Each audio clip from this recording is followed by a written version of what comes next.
Come on out.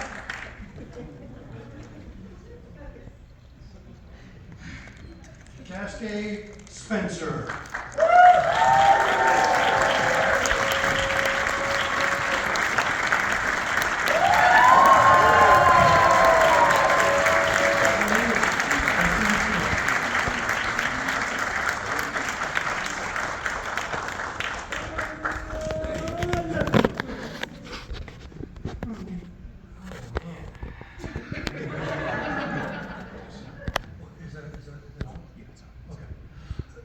So Chaske, tell us about your,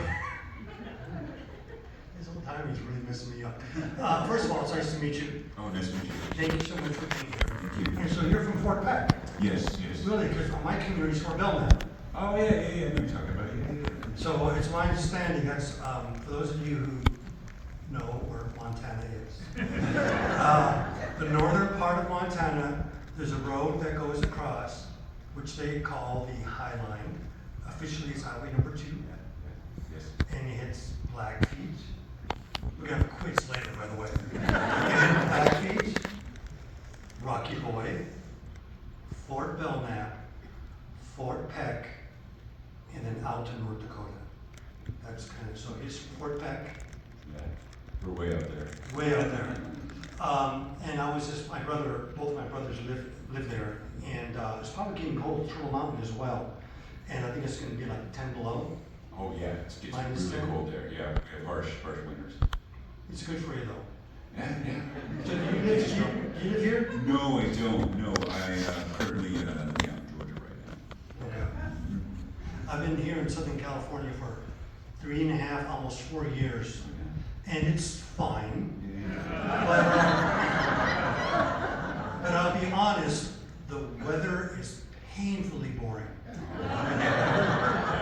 So I was in Montana, Wyoming. I grew up in Montana, Wyoming, Minnesota. I was in DC for a while. It's hard for me to sit still. And then I came here. It's like 50 degrees, and everybody puts on their puffer coats. And I go, really? Anyway, so tell us about your role as Henry. Ooh, I would say Henry is well, he works Kingpin's Oklahoma branch, and I think he has a well-oiled machine, and he's used to keeping it that way. When Maya comes in with her plan, it just throws his whole world into chaos. And I think for Henry, I looked at him as always trying to clean up messes, so he's constantly trying to run and clean up her messes. And he carries a lot of guilt for bringing them to New York, and because those events affected Maya. That's why we have her as here, as Echo now. So did you have to learn sign language for this role? Yes, I did. Yes, ASL. Yes.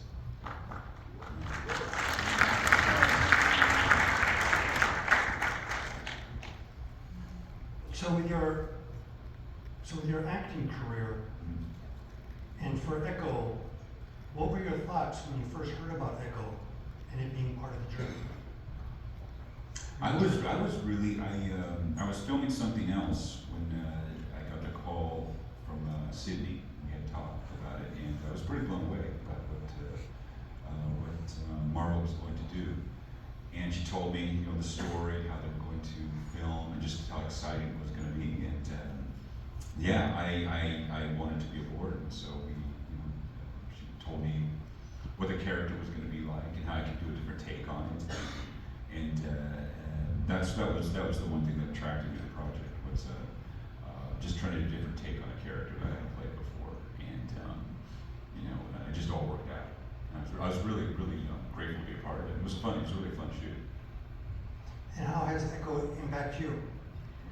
It's incredible. It's one of the first things I've ever done as an actress, and you were amazing. Yeah, we got to see a couple of your episodes.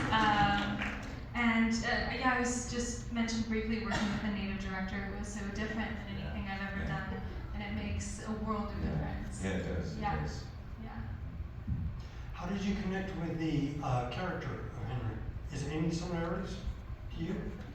Oh no, not really. Please tell. I think for me, it was I wanted him to be a disco guy, so I had a playlist set up because in his backstory, you know, he was a DJ in New York City, so that's why he helped to create the ice skate the skating rink, and so that was my sort of in for it. And I had a lot of disco hits I would play between takes to keep me in that zone. Do you know any good jokes? So tell us about how'd you get into acting? Oh, geez. Oh, wow. Well, I think my first introduction was, I was living in Poplar, Montana, and, those harsh winters, there's not much going on, so you rent a lot of movies. And I think for me, it was just renting movies and getting caught up in the storytelling. And I had done some plays in high school and things like that, but I think it was more of a gradual process for me. I didn't really think I was gonna be an actor until maybe like 19 or 20. And then that's when I went to New York to study acting, live that broke New York actor lifestyle. And I wanted to do that, I wanted to experience all that, waiting tables, bartending, auditioning, all that stuff. It sounded very romantic to me. And yeah, it really did. But being broke, and I think that's what helped me with the characters I play is because there's a lot of work between those gigs, and for a long time, this sort of kind of ties into indigenous filmmaking. So for a long time, I was landing some roles, but it was hard to be consistent because there wasn't too many roles out there for native actors like me. And so between those, I'd have to go back to bartending or I'd have to go back to catering, and you just kind of persevere and keep going, and things just sort of worked out the way they did. How long did it take for you to get your first, what you would consider major role? Ooh, see, I took it, when I decided to be an actor, I knew that there was going to be a lot of rejection, it was going to be a tough road, so any little win I got, that was a big deal for me. Whether I landed doing Shakespeare in Lower East Side, and no one, we only had one audience member, or we had to bring our own props, we started off at a very ground level, not getting paid, just doing it for the experience. So when I landed a lead in a play, maybe like my first year in there, and I thought that was great. No one came to see the play, but I got that experience. And there's little things like that I would count as a win. But I think what really was Dreamkeeper and Skins were the ones that really helped me gain the confidence that I'm on the right path. Yes. Yeah. But it's been someone my acting teacher said it takes about 20 years to be an actor. You got 10 years of studying and struggling, another 10 years when you land as a working actor, and all that you're trying to learn your craft. And about 20 years in, I feel pretty confident in my craft and how I work. But it's taken a long time for that, and it's just a gradual process of learning, failing, and being willing to do that with your craft. If that makes sense. Do you want to continue your acting as well? Yes. It'll be everybody here. Yeah, I think I haven't, been doing this as long, but I know at least when I was younger, I felt like a frustration, like, yeah, if I could get a role on this TV show, but that's kind of the only one out there, and then I have to wait, and there would be another, but seeing like so much more opportunity is just so exciting moving forward. And I think kind of like you touched on earlier, being native talent in front of the camera is so important, but behind the talent, like in the writer's room, producing it, even casting directors, it's just so important to see it across the board. And I think, it seems like we're moving in that direction, and that's really exciting. So I'm just really thankful to everyone who's kind of paved the way and gone before me, so that there are roles like this for me to audition for, and like be able to see, if I was growing up now, I'd be able to see like echo and imagine that possibility, because if you can imagine it, it's so much easier to do it. If you can see it, it's been done before. Yeah. Now, as you both know, the Marvel universe has this huge, which we have in the audience, fan base. Are you ready for that? You know, when I grab a gig, like even doing press, I tend to just drop out completely. You know, I'm not on social media, so I don't have access for that, so it doesn't really affect me as much. Plus, you know, I've been around long enough to know when to turn it on and off. So, you know, a huge franchise like this, I'm very grateful to be involved with it, and it's going to have a huge impact on people. But at the end of the day, you know, to me, it's just a really good gig. And then when I'm done, I'm done. And so I tend to just, I guess put on shutters and I just kind of go off my life after when I'm around. Do we have any questions from the audience? Okay, hold on. We're gonna do Phil Donahue style. I'll walk out here. Young people going, who's Phil Donahue? Well, it's great. Oh, there you are. Okay. I just wanted to know if you know how to roller skate. Oh, I you know, in the beginning, I really tried. And they saw me roller skate. I was taking lessons, and then they saw me. I'm like, we're just gonna rewrite this. I fell a lot. There was a lot of bruises, but I really, really tried. Okay, hold on. I gotta go way over here. Who remembers Phil Donahue? Oh, thank God. Okay. You have the question? Okay. My question is for Isabella. I was wondering what future projects you're working on. Promote them. That is my sister. It's a plant. Great question, Sophia. Well, I think, you know, like I said, like I'm just excited to see more of what gets put out there and what opportunities arise. I mentioned a bit earlier, but I kind of started in theater and I started as a playwright, and I'm really interested in screenwriting. And I wrote a play that actually is really centered in this place, in this land. I'm Kauai, and it kind of takes place on that reservation, and it involves kind of a sister story. One of the sisters goes missing, kind of really, you know, touching on something that affects all of our communities, missing and murdered, you know, Indigenous women, girls, and Two-Spirit people, and the importance of, you know, understanding that issue, but also her sister kind of goes into this other world and inspired by the stories that I grew up listening to and learning about, which I saw some of that echo too, which was really exciting. But yeah, I'm hoping to make that into film, but I think maybe there might be Oh, what? Sorry. Oh, that's okay. I thought maybe we had. No, we're good. We're good. Thank you for that question. This is why I'm behind the scenes in the scene, and I'm out in front. Have me.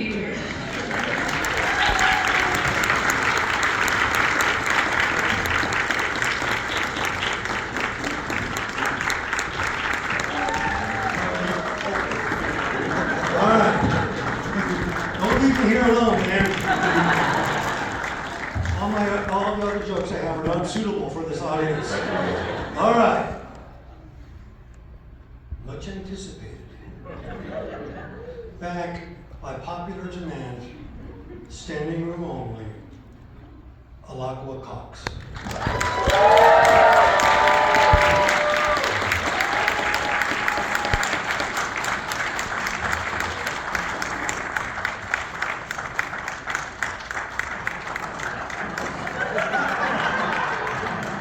Submitted for your approval.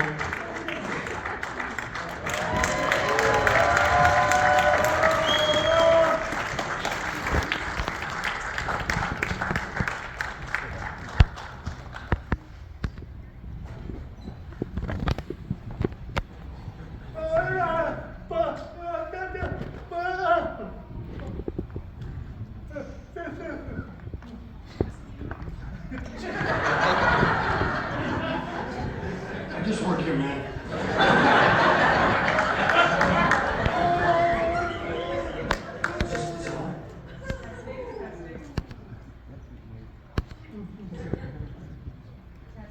Testing. Whew.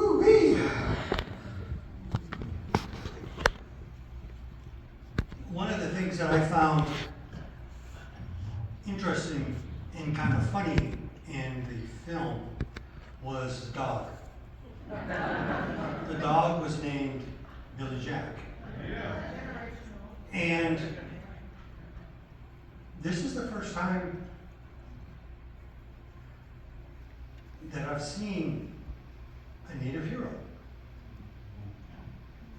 The only other one I've ever seen is when I grew up was Billy Jack. Although the guy who played him I don't think was native, but still, he was a badass. He fought for the right causes. So with that, I'd like to honor both of you. I'd like to bring up my friend S.R. Tommy, founder and president of Red Line Media Group, to assist me.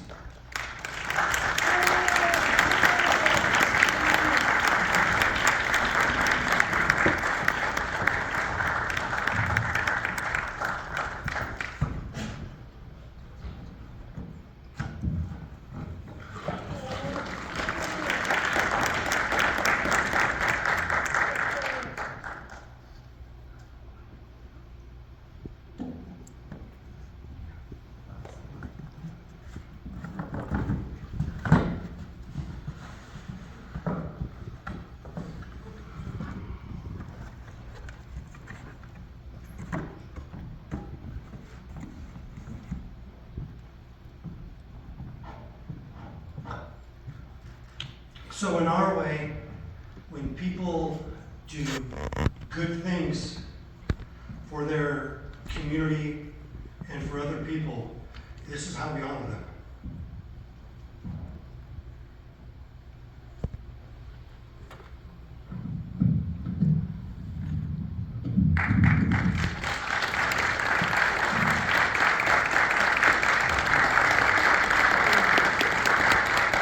We present you these blankets to honor you for the great work that you've done. We send many blessings to you and your family in these blankets that will support both of you during your journey. Thank you very much. Thank you very much.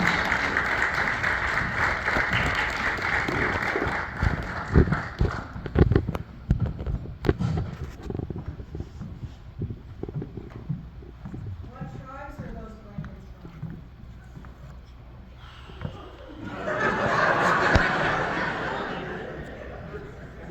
I forgot.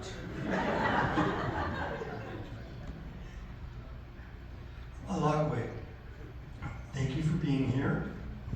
Of course, thank you for having me. We're so glad that you made it. Yes, I'm so sorry. The baby keeps me so busy over the evening and all throughout the day. I'm so sorry. And welcome to LA and LA traffic. Oh, yes, I know it's crazy.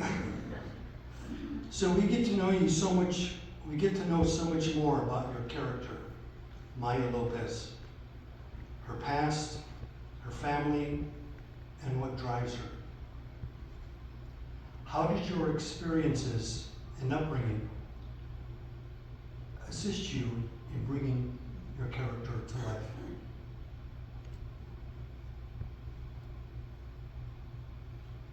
I know that Maya tries to find similar characteristics with Maya. I know that she has a lot of childhood trauma growing up because of how she was raised by Kingpin. You know, he had the horrible influence on her of a life of crime, so she had all those traumatic instances in her life. And me, myself, I personally have my own childhood traumas growing up because I have gone through a lot of surgeries in my life because of my leg. So we have similar childhood traumas, but in different ways, of course. And I had a very loving and supporting family when unfortunately Maya did not have that luxury. So I was able to use my trauma and her trauma and kind of apply it to the character and bring her to life. One of the questions I asked a little bit earlier was, as you know, the Marvel fan base is quite passionate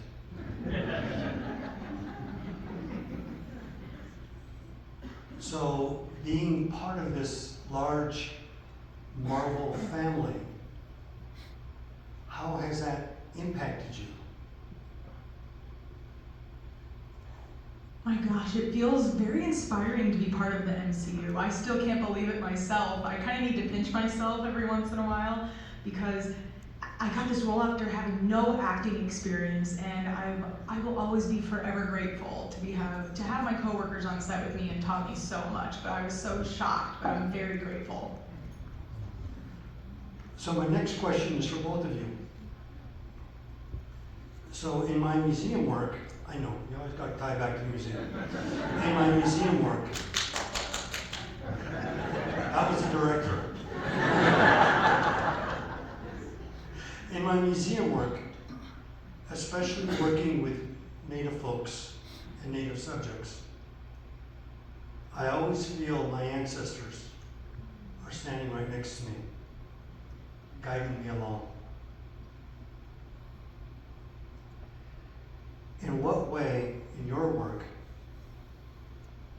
does your respective community and ancestry inform what you do?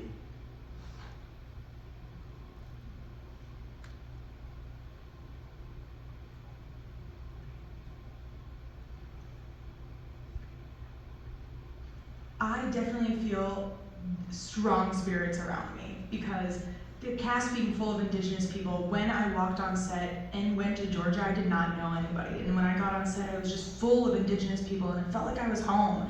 And I felt like our ancestors are just so proud of us because this is the first Marvel Indigenous film and we're all here and we're a part of it. And they're just having their guidance upon us. And it just felt so amazing to be a part of that.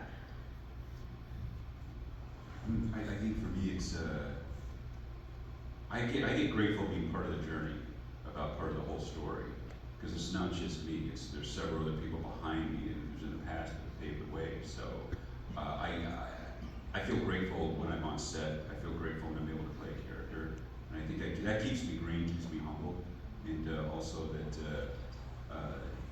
it's taken a long time, a long journey for Indigenous people to get here in film and TV, and so just being a part of that, I'm just very grateful. And everyone around involved has been amazing.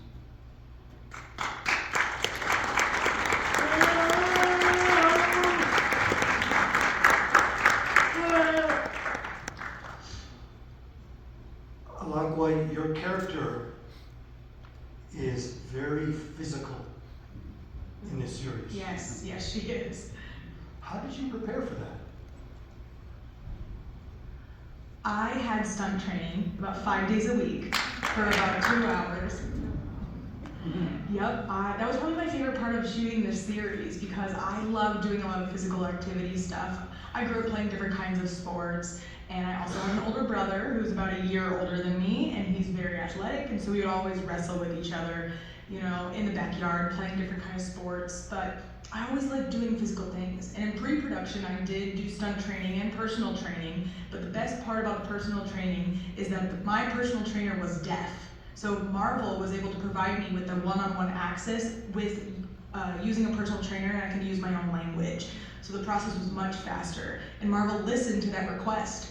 I wanted a deaf personal trainer, and they got me one. And the stunt training was 5 days a week before we started filming, but then when we started filming, we had no time because we were so busy. So the stunt training and the personal training helped me become Maya.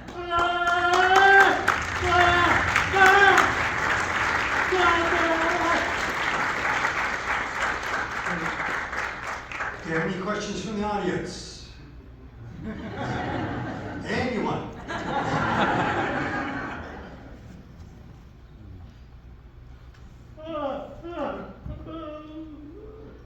Hello, it's so nice to meet you. I do have a question.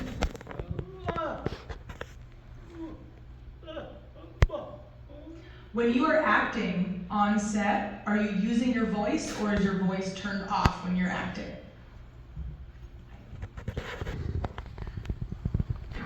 I only use my voice with my family and at home. On set, I do not use my voice at all. I prefer not to use it. If there's an interpreter around me, I always will use my, I don't need to use my voice, but most of the time I'm 100% signing and my voice is turned off.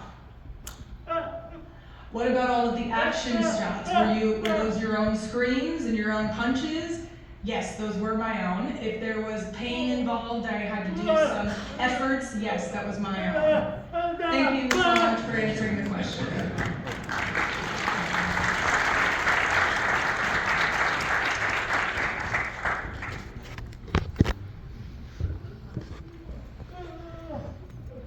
Hi, I just want to say congratulations, this is an amazing series and this is pretty awesome. My question is, this goes out to both of you guys. While working on this series, what is the best note that a director on this series has ever given you?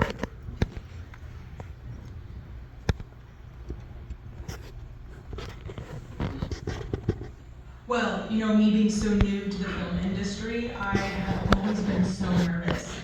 Every time before my scenes, I just got nervous. But Sid would tell me to keep breathing, calm down, your ancestors are with you. And my dad did pass away 2 years ago, so she would remind me that my dad is very proud of me. And, I didn't think about it too much, but I had to it did calm me down, and I was able to get through it and start filming.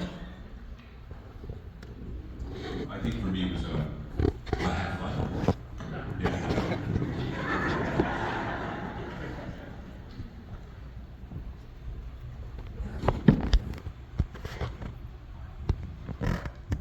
Hi, my name is Ivory. It's nice to meet you. I don't know a lot of sign. I'm learning because I'm hard of hearing. Oh my gosh, I love that it's a very good first impression now. Thank you. So my question's on my phone. Let me pull it out. Do you get any creative control over Maya's character or dialogue in terms of like indigenous culture or deaf culture? I know in a lot of ASL classes that I'm taking, we learn about deaf culture and how important it is to like really understand what it means to be deaf and the correct way of signing and stuff like that. So I just wanted to know if you had any input when it came to how Maya signed or anything with the indigenous cultures and what was being kind of put out within the show.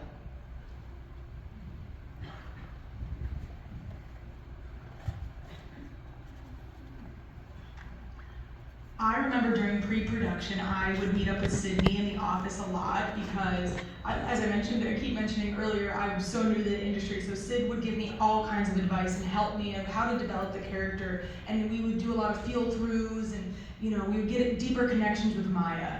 So she did give me some control, but she gave me a lot of assisted control as well. So hopefully more, as I get more experience in the future, I can become more creative, and I'll be able to develop my characters more myself. Over here.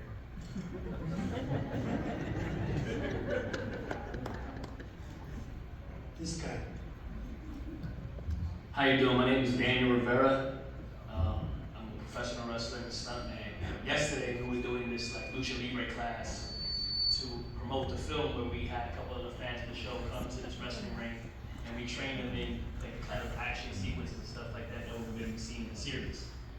You blew me away with the action in these opening episodes. Like it was mind blowing. I just want to know. I know you say you trained hard for it, but is the action stuff something that you're gonna want to continue to do throughout your career? Because man, I was so impressed. Oh, hell yes. Because being physical is one of my favorite things to do. I want to incorporate more into action-packed movies. Yes.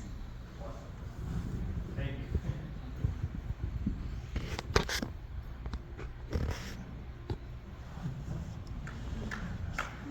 Halito, Saho Chafoya Adam. Hi, my name is Adam Chatasia Hoke. I'm a proud Choctaw from the Choctaw Nation of Oklahoma and a huge Marvel nerd.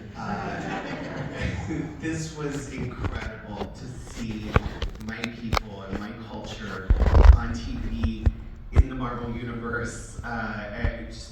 It's breathtaking. I just wanted to ask, did you get to experience any Choctaw culture or food? Did you get to go to powwow there? I know you filmed some at the Choctaw Nation of Oklahoma, and I know you met the chief, so just wondering if you got to experience some of the culture. Go ahead. We had a ceremony prior to kicking off the filming, and that was a really beautiful thing. It was smudged, and I felt that was a good vibe to kick everything off. Food-wise, no, I don't think I experienced that. The powwow was pretty cool though. That was pretty authentic, and no, I'm sure you can say that. Anyway, Which part? it was great. It was great. So you're concerned about authentic? Is that what you're concerned? Well, I think it's appropriate to say, let me tell you why. Because in Germany, you have people who dress up as native hobbyists, and they put on powwows. I know, right? Crazy? Nothing against Germans. So I think authentic is fine to use in this context. Okay. Well, this guy over here's been waving his hat.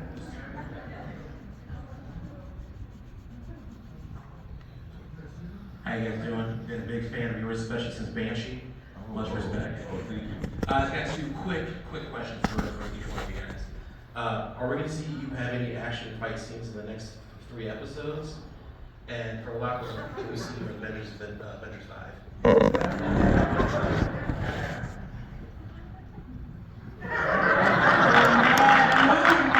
I personally hope so myself, but who knows?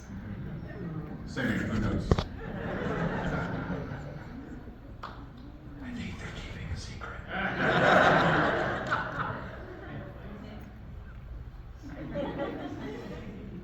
Getting my steps in today. My question's a simple one.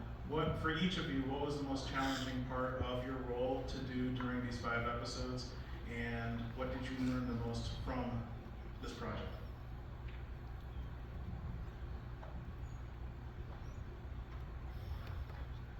Definitely the most challenging part is doing scenes with Kingpin. There's a lot of emotion involved, and he is a very intense actor. So all that emotion that was involved became really complicated. And also, when Kingpin is talking to me without using sign language, I don't know when he's done saying his lines, because obviously I can't hear it. So we did try using a vibration device that we called a buzzer. We put it in my shirt, and the interpreter would have control of it while the interpreter would have control, and so when he was done with his lines, the interpreter would hit the buzzer, and that would let me know to say my line. But it became distracting at times because I was trying to ignore the buzzer, and while we were doing the scene, it was very emotional. That was the most challenging part, is ignoring the buzzer, but still keeping the emotional parts going.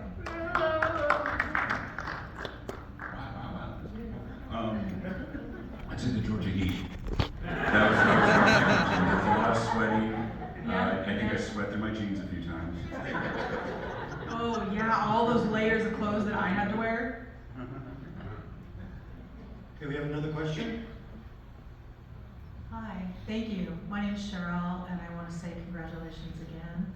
I would love to know what Alaqua's name means, and also, was the Indian nation that you're representing, were they as violent as Marvel has made them in order to, I guess, be these heroine characters?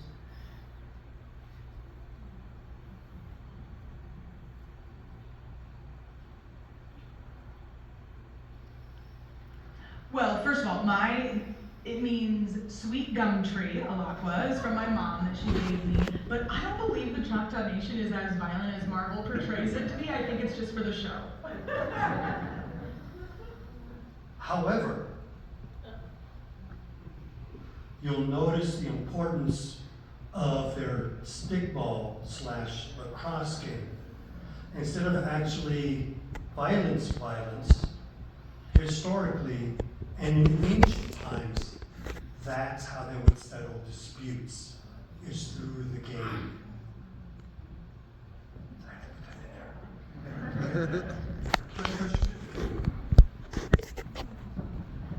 Hi, my name is Zoe. I've been a huge fan since I had originally saw Hawkeye about 2 years ago. And I wanted to ask, what was your favorite fight scene to film this for Echo? Oh, definitely the one with Daredevil. Oh my gosh, it was so awesome. I think it was funny because in real life, of course, his name is Charlie Cox, and we only probably worked together for about 2 days on Echo. And I immediately went up to him and I said, "Hey, we have the same last name." And I was so nervous. That was the first thing I said. But that was probably definitely my favorite fight scene. And the choreography was probably my favorite as well because there was a lot of kicking and different kinds of things that we did, and I just felt so badass. But yeah, that was my favorite part, was working with Charlie.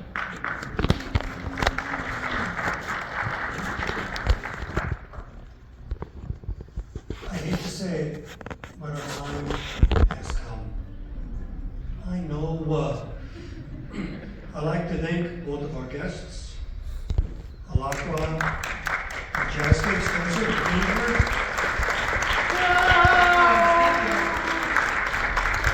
I'd like to thank you,